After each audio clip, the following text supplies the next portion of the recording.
तो एपिसोड की शुरुआत में हैन फैमिली को दिखाया जाए जो कि हानजुई की फैमिली है और यहाँ पर हमें इनकी फैमिली में एक मिस्टीरियस से आदमी को दिखाया है जिसका नाम होंगचैन होता है और वो इन लोगों को आकर धमका रहा होता है किसी चीज के लिए। और उसकी ये सारी बातें सुनकर वहाँ पर हैंग फैमिली के एक एल्डर खड़े होकर काफी ज्यादा गुस्सा करने लगते हैं और वो गुस्सा करते हुए कहते हैं कि ऐसा कभी नहीं हो सकता, हम अपने फैमिली की 2 बच्चियों की शादी तुमसे नहीं करा सकते, हम ऐसा अपनी बच्चियों के साथ बिल्कुल ही नहीं होने देंगे। यहाँ पर हमें होंगचैन की फैमिली के बारे में बताया जाता है जो की काफी ज्यादा पावरफुल है, जिसकी वजह से हैन फैमिली उसके सामने कुछ नहीं बोल पाती। और तो और होंगचैन के पास थंडर की पावर है और वो काफी ज्यादा पावरफुल है, जिसकी वजह से ये सभी उसके सामने चुप करके बैठे हैं। और वो हान फैमिली के लीडर से कहता है आप सभी को तो पता ही है मेरे एक नेफ्यू जो कि कांगली बैच का एक डिसाइबल बन चुका है और उसके डिसाइबल बनने की वजह से हमारी फैमिली और भी ज्यादा पावरफुल हो चुकी है, इसलिए आप सभी के पास मेरी बात मानने के अलावा और कोई ऑप्शन नहीं है और चाहे मजबूरी में क्यों ना आप लोगों को मुझे अपना दामाद स्वीकार करना ही होगा। और यहाँ पर हमें हानुई को दिखाया जाता है जो कि हानजुई की बहन है और वो छुपकर ये सारी बातें सुन लेती है। और हानुई को तो सब कोई जानता ही है क्योंकि शावेन पहले भी इनसे इनन कनान कॉलेज में मिल चुका है। और यहाँ पर हैन फैमिली का लीडर होंगचैन से कहता है कि मुझे इस बात से बिल्कुल ही फर्क नहीं पड़ता कि आखिरकार तुम सभी कितने ज्यादा पावरफुल हो और मैं अपने जीते जी ऐसा कभी भी नहीं होने दूंगा कि मैं अपनी दोनों बेटियों की शादी तुमसे करा सकूं। और ये बात सुनकर होंगचैन अभी भी हार नहीं मानता और उनसे कहता है कि फिर तो मुझे मजबूरन इन दोनों को उठाकर इनसे शादी कर लेना चाहिए। और आपकी छोटी लड़की का वेलकम करने के लिए मैंने ऑलरेडी अपने 2 एल्डर्स को उसके पास भेज दिया है, वो थोड़ी देर में ही उसे रेस्क्यू करके जरूर यहाँ पर लेके आ जाएंगे। और उसकी ये बात सुनकर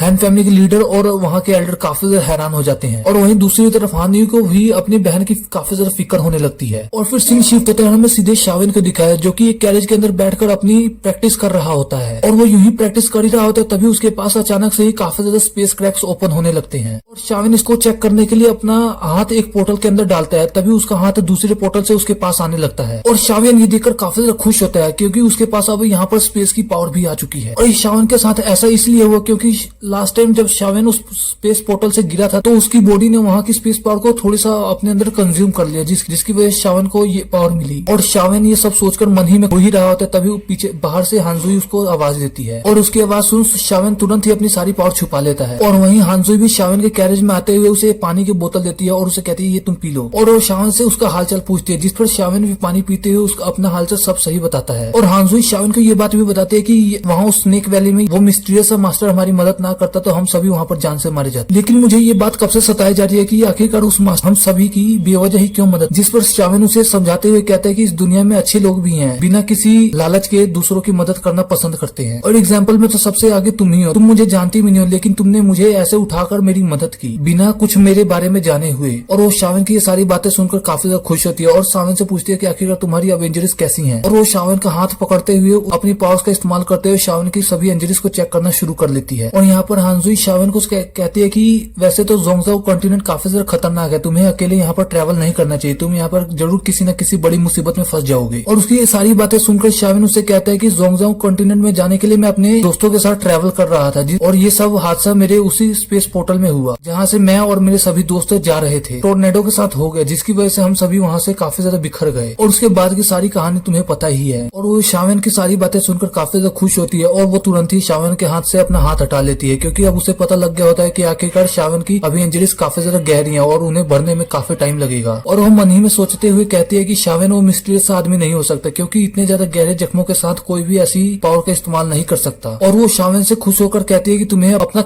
और भी ज्यादा ख्याल रखना चाहिए क्योंकि तुम्हारे जख्म अभी भी काफी ज्यादा गहरे हैं, मैं आशा करती हूँ तुम बहुत जल्द सही हो जाओगे। और इतना क्या हानजुई वहाँ से जाने ही वाली होती है तभी बाहर से कुछ लोग उसके ऊपर तुरंत ही अटैक कर देते हैं और उनके सभी कैरेज को तोड़ना शुरू कर देते हैं, जिसकी वजह से हानजुई वहाँ पर गिरने ही वाली होती है तभी शावेन उसका हाथ पकड़कर उसे वहीं पर संभाल लेता है। और यहाँ पर इन दोनों को ही पता लग जाता है कि दोबारा से कुछ लोगों ने इनके ऊपर हमला किया है और वो सभी बाहर काफी ज्यादा तबाही मचा रहे हैं। और हानजुई काफी ज्यादा गुस्सा करते हुए तुरंत ही कैरेज से बाहर आ जाती है और बाहर आकर वो देखती है वहाँ पर कोई 2 मिस्टीरियस से आदमी इन दोनों के कैरेज के ऊपर काफी ज्यादा तबाही मचा रहे होते हैं। एक ऊपर से आग की बारिश कर रहा है और दूसरा अपनी पावर का इस्तेमाल करते हुए वहाँ पर काफी ज्यादा बेल की टहनियों से सभी कैरेज को तबाह कर रहा है। और तभी हमें इन दोनों मिस्टीरियस से आदमी को दिखाया जो कि असल में कोई और नहीं होंग फैमिली के 2 एल्डर्स होते हैं जो कि दोनों ही अपनी पावर का इस्तेमाल करते हुए आखिरकार हानजुई के सामने आ जाते हैं। और हानजुई उन दोनों को देखते ही पहचान जाती है और तभी वो एल्डर्स हंसने लगते हैं हानजुई को देखकर और कहते हैं कि हानजुई तुम आखिरकार हमें मिली गई और हम तुम्हें ही लेने आए हैं यहाँ पर, हमारी होंग फैमिली ने तुम्हें इन्वाइट किया है क्योंकि तुम हमारे युवराज की वाइफ बनने वाली हो, जिसकी वजह से हम चाहते हैं कि तुम हमारे साथ शांतिपूर्वक चलो। और हानजुई उन दोनों की बात सुनकर काफी ज्यादा गुस्सा करती है और तेजी से अपनी स्वॉर्ड निकालकर उन दोनों के पास जाने लगती है और वहीं उन दोनों की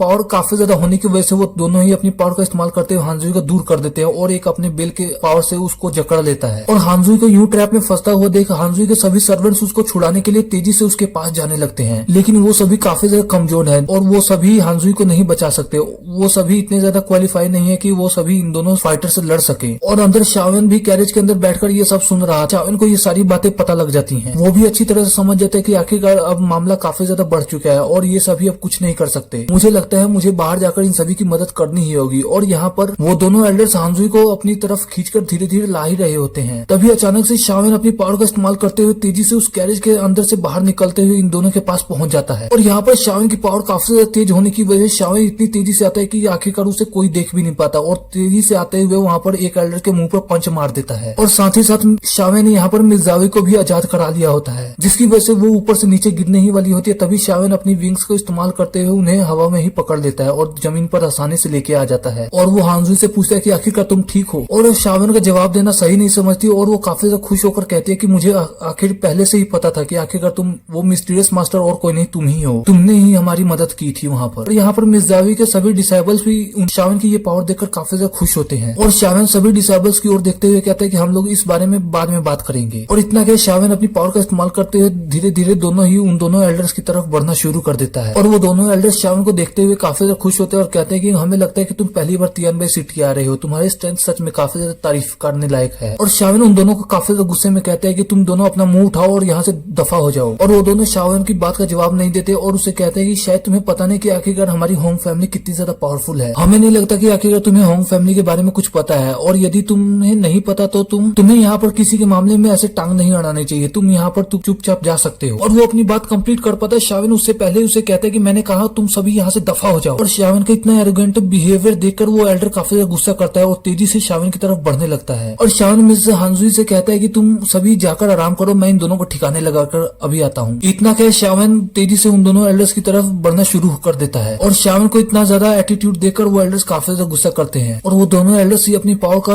रिलीज करना शुरू कर देते हैं। और इसका इफेक्ट सभी वहाँ पर खड़े डिसाइबल्स को पता लग रहा होता है और वो सभी इनके सामने खड़े नहीं हो पा रहे होते। लेकिन वहीं शावन की बात की जाए तो शावन को अभी भी उनके ऑरा से कोई भी फर्क नहीं पड़ता और तेजी से वो उनकी तरफ बढ़ ही रहा होता है। और शावन को देखकर इन दोनों एल्डर्स ने अपनी फ्यूजन स्किल को एक्टिवेट करना शुरू कर देते हैं। उन दोनों के इस एटीट्यूड को देखकर ऐसा लगता है कि वो दोनों ही शावन के ऊपर अब अटैक करेंगे, लेकिन ऐसा बिल्कुल नहीं होता। वो दोनों ही अपनी पावर का इस्तेमाल करते हुए पीछे मौजूद सभी कार्यवाह को डिस्ट्रॉय करना शुरू कर देते हैं। और शावन उन दोनों के फ्यूजन स्किल की ओर देखते हुए कहते हैं कि सच में तुम्हारा ये फ्यूजन स्किल काफी अच्छा है। तुम लोगों के लिए काफी ज्यादा बुरी खबर है कि ये फ्यूजन स्किल मेरे सामने कुछ भी नहीं।